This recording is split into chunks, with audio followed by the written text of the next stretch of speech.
마태복음 15장 12절에서 14절까지 말씀을 봉독해 드립니다. 마태복음 15장 12절에서 14절까지의 말씀입니다. 이에 제자들이 나와 가로되 바리새인들이 이 말씀을 듣고 걸림이 된 줄 아시나이까? 예수께서 대답하여 가라사대 심은 것마다 내 천부께서 심으시지 않은 것은 뽑힐 것이니 그냥 두어라. 저희는 소경이 되어 소경을 인도하는 자로다. 만일 소경이 소경을 인도하면 둘이 다 구덩이에 빠지리라 하신대.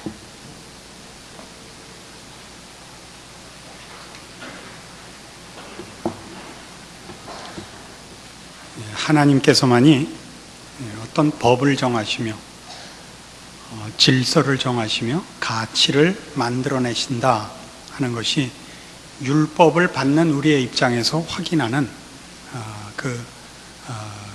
율법에 대한 이해요. 율법을 주신 하나님에 대한 바른 이해라 말씀드렸습니다. 그래서 신앙의 가장 중요한 본질 중에 하나가 순종이라 그랬습니다. 순종한다는 것은 굴복하거나 맹종하는 것이 아니라 하나님만이 선과 진리와 생명과 영원을 만드시는 유일한 분이고 우리는 모든 복된 것에 대하여 하나님께 전적으로 의존할 수밖에 없어서 순종이 신앙의 중요한 본질이라 그랬습니다. 그런데 이 순종하는 것, 하나님의 명령을 지키며 하나님을 사랑하며 하나님이 원하시는 모든 일에 우리가 100% 순종한다고 해서 쉽게 우리가 원하는 어떤 기대나 소원들이 이루어지는 것은 또한 아닙니다. 그래서 성경은 이 순종의 부분이 오해되지 않기를 바라서 순종 속에 이미 포함되어 있지만 우리를 위하여 성경에는 순종과 함께 인내라는 표현을 한 번 더 써서 신자들이 신앙생활하는 일에 오해가 없도록 가르치고 있습니다. 우리의 오해를 피하기 위해서 말하자면 그래서 신앙의 본질은 하나가 순종이며 또 하나는 인내가 되는 것입니다. 인내가 동원되는 것으로 인하여 우리는 금방 뭘 알 수 있냐면 하나님의 명령을 잘 지키며 신앙생활을 잘 한다고 해서 우리의 필요한 모든 것들, 즉 환경이 개선되거나 조건이 개선되는 일들이 신앙의 보상으로 오지 않는다는 것을 알아야 됩니다. 오히려 우리가 신앙으로 가는 모든 일들의 세상은 또는 하나님의 인도하심은 뜻밖에도 더 어려운 시련으로 우리를 인도하여 뜻밖의 하나님의 사람으로 사는 신앙의 그 발걸음들이 거의 대부분 다 견디는 것, 인내하는 것, 참는 것 이쪽으로 요구된다는 것을 알게 됩니다. 왜 그렇게 하실 수밖에 없는가? 하나님의 백성에게 요구하시는 하나님의 그 뜻과 목표가 우리가 생각하는 것과 다르기 때문에 그렇습니다. 야고보서 1장에 가시면요, 야고보서 1장 2절 이하에 이렇게 나옵니다. 야고보서는 히브리서 다음에 있습니다. 야고보서 1장 2절 내 형제들아 너희가 여러 가지 시험을 만나거든 온전히 기쁘게 여기라. 이는 너희 믿음의 시련이 인내를 만들어내는 줄 너희가 알미라. 인내를 온전히 이루라. 이는 너희를 온전하고 구비하여 조금도 부족함이 없게 하려 함이라. 이렇게 되어 있습니다. 3절에 있는 이 표현을 꼭 명심하십시오. 믿음의 시련이 인내를 만들어낸다는 것입니다. 믿음의 시련이라는 게 뭘까요? 믿음 자체에 그 어려움이 오는 것이 아니라 믿는 일의 기대, 하나님의 백성된 자들이 가지는 믿음의 기대에 대한 시련이 옵니다. 우리는 모두 세상 사람들과 달리 하나님을 믿고 하나님의 뜻을 따르며 요구하신 대로 믿지고 희생하고 성실히 또 정직히 살리라 약속한 사람들입니다. 그런데 우리 현실을 보면 우리가 이렇게 자신을 희생하며 지며 양보하며 사는 일에 대하여 도무지 보상이 없습니다. 세상이 보상을 안 해주는 건 그렇다 치고 하나님으로부터도 보상이 없는 것 같습니다. 이게 믿음의 시련입니다. 그래서 우리는 어떻게 하죠? 이게 뭔가 하고 지켜보게 됩니다. 믿음이 없으면 이 시련이 안 옵니다. 믿음이 없으면 이 시련이 안 온다는 건 믿음이 연약할 때 이 시련이 오면 믿음을 내팽개칠 거기 때문에 이런 시련이 없습니다. 이거는 다 어느 만큼 신앙에 실력이 생겨야 이 시련이 옵니다. 그러니까 다시 말하면 신앙생활을 하면 할수록 이게 뭔가 싶은 법입니다. 믿음 생활을 하면 그다음부터 승리로 가고 희열로 가고 이렇게 막 되지 않습니다.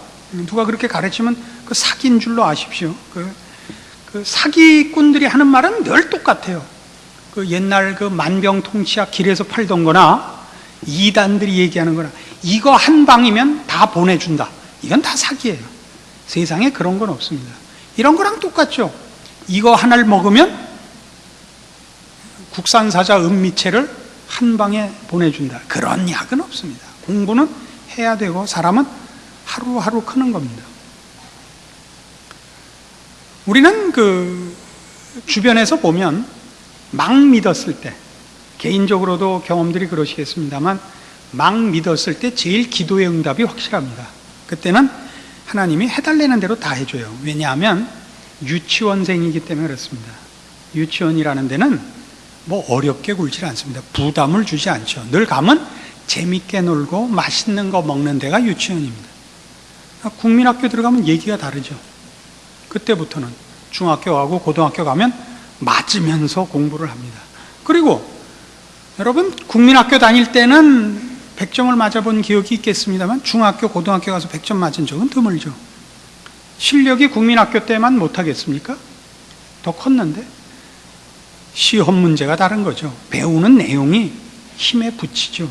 신앙도 그렇습니다. 그래서 여기서 말하는 믿음의 시련이라는 것은 내가 하나님을 믿는 기본적인 건 놓지 않는 실력쯤 돼야 믿음의 시련이 옵니다. 여러분이 이만하면 이제 내가 신앙인답다. 난 어떤 일이 있어도 하나님을 배반하지 않는다. 쯤 돼야 시련이 오는 겁니다. 그래서 그 실력이 있어야 비로소 인내도 나오는 거예요. 이게 뭔가? 혼란스럽고 어떤 때 의심스럽고 어떤 때는 이게 뭔가 놀랍지만 하나님을 놓지 않을 만큼의 믿음의 실력이 있기 때문에 이 시련이 오고 그것으로 인하여 비로소 여러분은 시간을 견디는 겁니다. 시련이 인내를 가지고 옵니다. 그래서 이게 기간이 걸려야 하나님이 왜 그렇게 하셨는가를 아는 답을 여러분이 얻게 됩니다. 하나님께서 우리에게 하시는 일들은 왜 이런 식일까? 왜 즉각적으로 답을 주시지 않는가? 성경은 이렇게 얘기합니다. 이사야 55장 여러분 잘 아시는 구절입니다만 한번 찾아봅시다. 이사야 55장 8절 이하의 말씀입니다. 여호와의 말씀에 내 생각은 너희 생각과 다르며 내 길은 너희 길과 달라서 하늘이 땅보다 높음같이 내 길은 너희 길보다 높으며 내 생각은 너희 생각보다 높으니라. 비와 눈이 하늘에서 내려서는 다시 그리로 가지 않고 토지를 적셔서 싹이 나게 하며 열매가 맺게 하여 파종하는 자에게 종자를 주며 먹는 자에게 양식을 줌과 같이 내 입에서 나가는 말도 헛되이 내게로 돌아오지 아니하고 나의 뜻을 이루며 나의 명하여 보낸 일에 형통하리라. 이겁니다. 비가 내려서 그죠? 비가 내려서 땅에 스며들어 또 그 흘러나가 모여서 강을 이루어 바다로 나가는 동안 이게 여러 가지 일을 한다 이겁니다. 그죠? 나무를 키우고 뭐 채소를 또는 뭐 벼를 그다음에 뭐 강으로 나와서는 말하자면 발전소를 돌리고 배를 띄우고 그래서야 비로소 바다로 돌아간다고요. 하나님의 생각은 우리 생각과 다릅니다.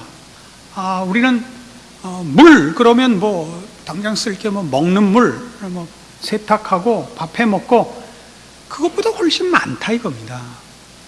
우리가 볼 때 이게 뭐에 필요할까 싶은 일이 그렇게 우리가 생각하는 것 같이 간단하지 않고 더 우리 생각과는 다른 하늘이 땅보다 높음같이 높으신 하나님의 생각과 그 뜻하심으로 이루는 일이 많다 이겁니다.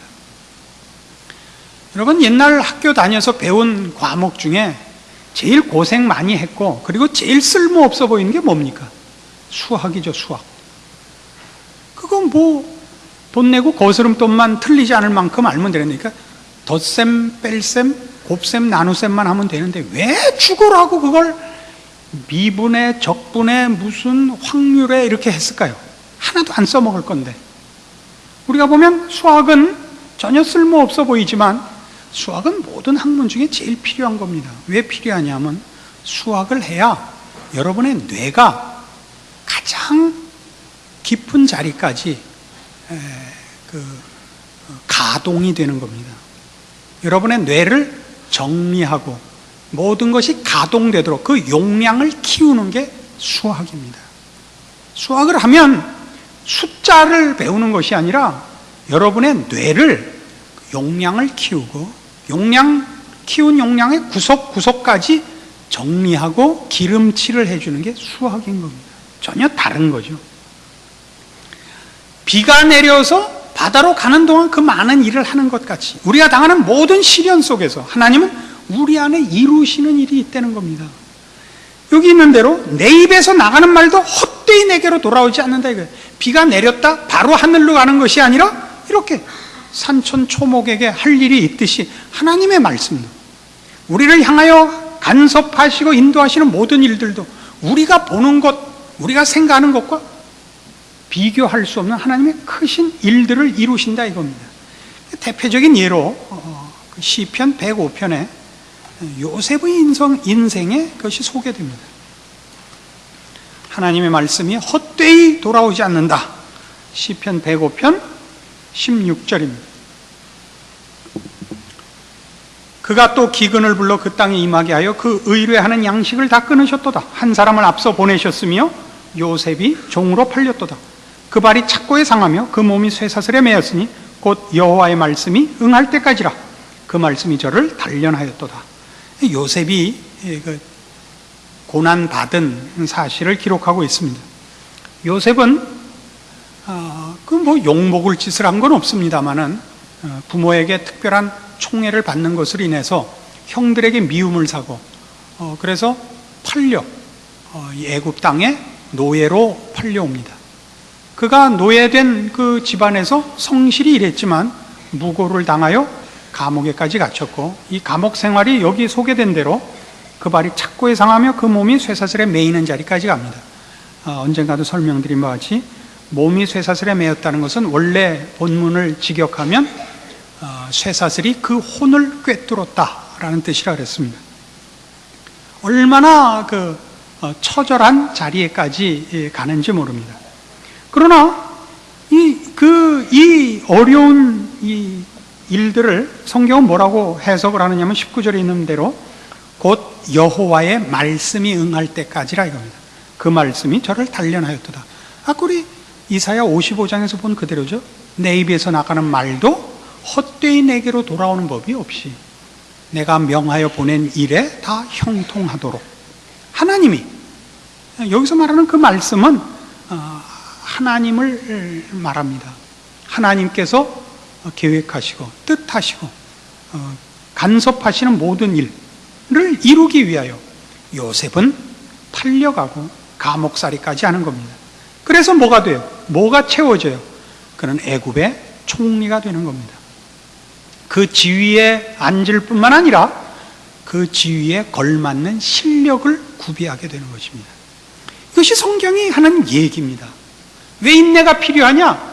우리는 하나님이 우리에게 뭘 만들려고 하는지, 뭘 채우려고 하는지 우리는 다 모르기 때문에 우리는 알 수가 없는 겁니다. 공부하는 게 그렇죠. 공부의 어려운 점은 공부를 해야 되는 때는 그것이 왜 필요한 줄을 모른다는데 공부에 어려운 점이 있습니다. 그 필요성을 알았을 때는 공부할 때가 아니라 그걸 써먹을 때가 돼야 필요성을 합니다. 그래서 우리가 우리 자녀들을 가르치기가 그렇게 어렵죠. 공부해라, 공부해라. 자식들의 불만이 뭐예요? 왜 밤낮 공부하라고만 하는가? 공부를 하고 싶다가도 공부해라 그러니까 하기가 싫다 이거예요. 말을 그렇게 하죠. 제가 그때 답을 하나 가르쳐줬죠. 그럼 너 놀고 싶은데 부모가 놀아라 그러면 놀고 싶다가도 마음이 싹 없어지냐? 그건 아니란 말이에요, 왼수들이. 근데도 공부에 대해서만은 베라벨 핑계를 다 대면서 안 하려고 그래요. 왜 그러죠? 그 필요성은 모르고 공부는 끝이 없으니까, 고단하니까 무슨 핑계를 대서라도 안 하려고 드는 겁니다.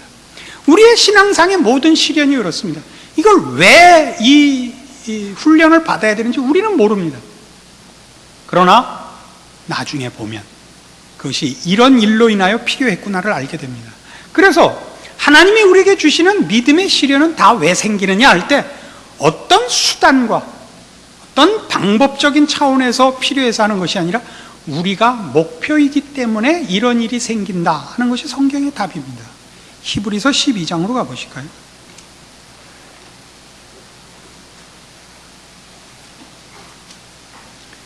히브리서 12장 7절입니다. 히브리서 12장 7절, 너희가 참음은 징계를 받기 위함이라. 하나님의 아들과 같이 너희를 대우하시나니 어찌 아비가 징계하지 않는 아들이 있으리요. 징계는 다 받는 것이거늘 너희에게 없으면 사생자요 참 아들이 아니니라. 그럽니다. 너희가 참음은 징계를 받기 위함이라. 참는다, 이게 아까 우리 살핀 인내입니다. 우리가 인내라는 과정, 시간이 필요한 것은 징계를 받기 위함입니다. 여기서 징계라고 설명된 이 단어는 자식 만들기라는 뜻이라 그랬습니다. 우리가 참음은, 우리가 인내가 필요함은 자식으로 만들어지기 위해서입니다. 하나님이 아들과 같이 우리를 대우하시나니 어찌 아비가 훈련시키지 않는 자식이 있으리요, 이 말입니다. 이 자식으로 만들어지는 훈련은 다 받는 것이거늘 너에게 이 훈련이 없다면 그건 사생자지 참 자식이 아니니라. 정확하죠? 의미가. 그러니까 하나님이 우리를 목표로 삼고 있기 때문에 우리의 인생에 시련을 주시는 겁니다. 그리고 우리는 그 시련이 무슨 뜻인지를 모르기 때문에 불평하죠. 우리는 신앙의 그 목표가 내가 하나님의 마음에 들고 순종하고 그러면 이런 모든 시련이 없어질 거라고 자꾸 기대를 하는데, 성경은 우리가 하나님 앞에 순종하고 항복하면 그 다음에 시련이 기다리고 있다는 겁니다. 그걸 견디라는 겁니다. 너희를 위하여, 너희의 영광을 위하여, 너희를 하나님이 자식으로 대접하기 때문에 훈련시키는 일들이니까 인내하라는 것입니다. 그러니까 우리는 지금 보는 이런 하나님께서 율법을 정하시며 우리에게 그걸 요구하시듯이 우리의 인생 가운데 하나님이 간섭하사 하나님이 인도하시는 모든 일에 대하여 율법에 순종하듯이 하나님의 인도하심에 항복하고 있어야 된다 이거죠. 왜요? 하나님은 율법을 정하시고 명하신 데에서 본 바와 같이 하나님만이 의미를 정하시며 가치를 정하시며 질서를 정하시듯이 우리의 인생에 간섭하시는 그의 간섭과 인도하심은 우리에게 복되고 우리에게 유익하고 우리의 영광을 위하여 그렇게 하시는 하나님이라는 것이 그 근본 배경으로 있기 때문에 하나님의 인도하심을 인정하고 우리 인생살이의 모든 어려운 문제들을 인내해야 된다. 이것이 성경의 가르침입니다.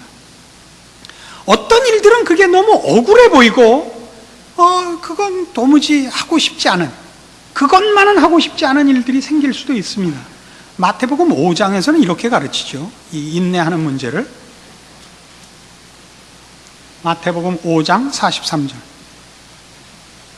또 네 이웃을 사랑하고 네 원수를 미워하라 하였다는 것을 너희가 들었으나 나는 너희에게 이르노니 너희 원수를 사랑하며 너희를 핍박하는 자를 위하여 기도하라. 이같이 한즉 하늘에 계신 너희 아버지의 아들이 되리니 이는 하나님이 그 해를 악인과 선인에게 비추게 하시며 비를 의로운 자와 불의한 자에게 내리우심이니라. 너희가 너희를 사랑하는 자를 사랑하면 무슨 상이 있으리요? 세리도 이같이 아니하느냐? 또 너희가 너희 형제에게만 무난하면 남보다 더하는 것이 무엇이냐? 이방인들도 이같이 아니하느냐? 그러므로 하늘에 계신 너희 아버지의 온전하심과 같이 너희도 온전하라. 어떤 것들은 도무지 못할 일들이 있습니다. 도무지 이것만은 못하겠습니다가 있습니다. 그게 뭐예요? 여기 대표적으로 원수를 사랑하고 우리를 핍박하는 자를 위해 기도하는 것. 이건 할 수 없죠. 내가 욕 안 하고 복수를 안 하는 것만으로도 잘하는 겁니다. 이런 답이 나오는 게 있죠. 그러나 성경은 원수를 사랑하고 우리를 핍박하는 자를 위해 기도할 것을 요구하고 있습니다. 왜 그래요? 잘잘못을 떠나서 수학적인 계산과 이해관계의 기준을 넘어서서 인간의 고급한 경지를 요구하고 있는 것입니다. 무엇까지요? 하늘 아버지의 온전하심까지 요구하고 있는 것입니다. 그걸 위하여 하나님은 우리에게 그토록 이 신앙 인생에 여러 가지 시련을 주시는 겁니다. 못 참을 것 같고 이해하기 힘들고 억울해 보이는 일들을 요구합니다. 뭐 때문에 그런다고요? 하나님의 자녀다우라고요. 하나님 같아지라고요. 그 마음 씀씀이가. 그런 일들을 인하여 신앙 인생에, 우리의 신앙 현실에 여러 어려운 일이 생깁니다. 이게 도대체 무슨 가치가 있는가? 라는 의심이 생기거든 바로 이 말씀들을 생각하십시오. 하나님은 여러분을 목표하고 있습니다. 여러분이 돈 벌어서 하나님 앞에 갖고 오는 걸 목표하고 있지 않습니다. 여러분이 유명해져서 하나님이 영광 받으시는 것을 목표하고 있지 않습니다. 여러분 자신이 목표입니다. 그 여러분 자신에게 뭘 요구한다고요? 맞고 틀리고의 기준이나 유능하고 무능하고의 기준을 넘어선 인간의 고급한 경지, 하나님께서 그의 형상을 따라 지은 인간의 경지, 그 아들을 아끼지 아니하시고 주셨으며 우리를 사랑하시고 우리의 사랑을 요구하시는 그 인간의 고급한 경지를 요구하고 있습니다. 이것이 신앙의 목표입니다. 신앙인의 인격이요 채워야 할 내용들입니다. 여러분, 인생살이가 고단하십니까?